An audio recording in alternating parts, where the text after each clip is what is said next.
Let's talk about the Riton X3 Tactix 1-8x24.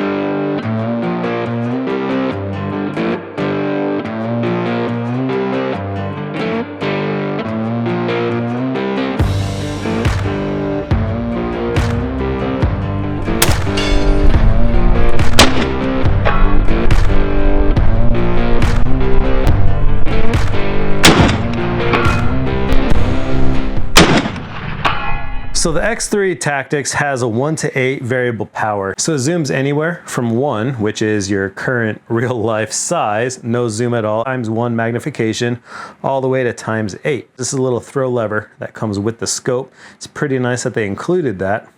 And you can actually unscrew this and then replace it with a screw that comes in the box as well if you don't want that on there. There is a bit of resistance when zooming this, not necessarily a bad thing. Once you put it in place, it stays in place, but it's difficult to quickly change zooms on this thing. I mean, you can do it, but you gotta put some pressure on it. No grinding, very smooth action though. So right here, you have your windage and elevation adjustments.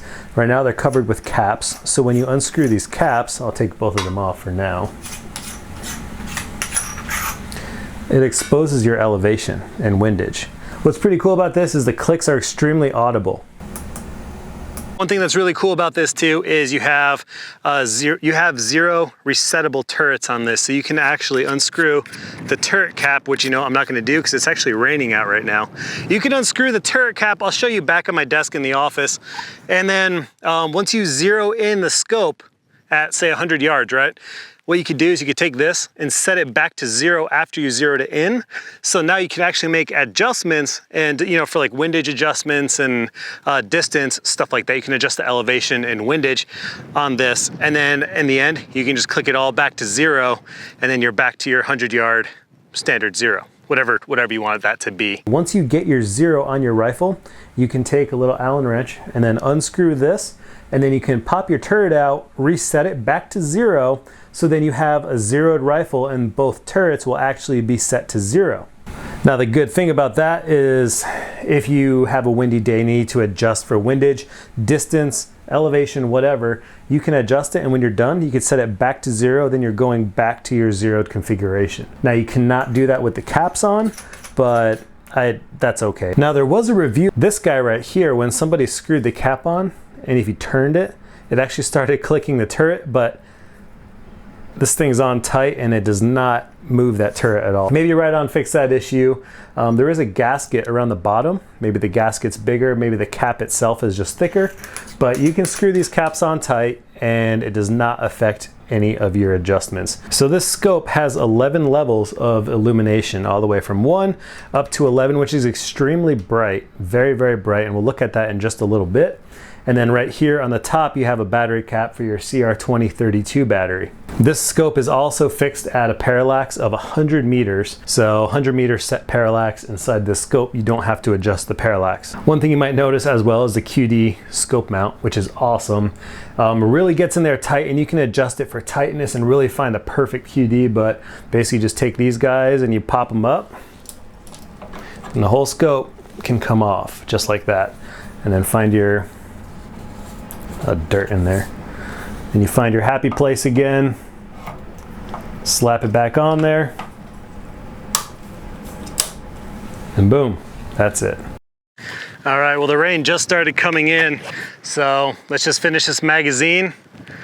Again, same steel target, 100 yards away. Let's see if I can get you a little more in there so you can see it. It's like right there, somewhere, like right there-ish.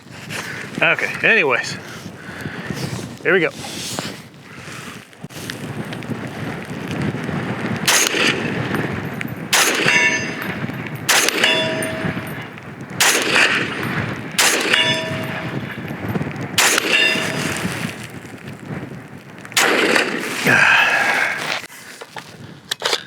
I got a little bit of learnings to do. So what's pretty cool about this reticle is the mil dots aren't necessarily catered or geared towards any particular caliber or anything like that. And here's a little example of the illumination. That's full on, full bore brightness, which gets very bright. But what's nice is full brightness doesn't really give you any distortion. And then of course, all the way down to level 0. And then here's a little example of the zoom going all the way to 8. You can see you get a little tight on your sight picture there. This is also second focal plane. Basically what that means is no matter how much you zoom it, your reticle is always going to stay the same size. On first focal plane, the reticle changes sizes with your zoom. It really helps if you're doing some accurate shooting, accuracy type shooting, something like that. My Barrett scope is first focal plane for longer distances. LPVO, it's meant for quick target acquisition. I don't really think a first focal plane is necessary. In fact, second focal plane might be easier to see, especially when zoomed all the way out.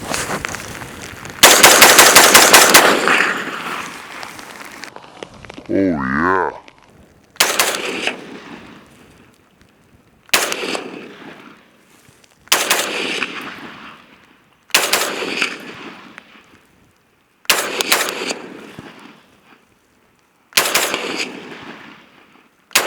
It's a beautiful finish on the scope. Love this tactical FDE brown coyote type color. I don't even know what you want to call it. So I guess really the only, and it's not even a complaint, so I look for things that I don't like with products, and sometimes it's hard to find because this one just kind of satisfies what I want it for.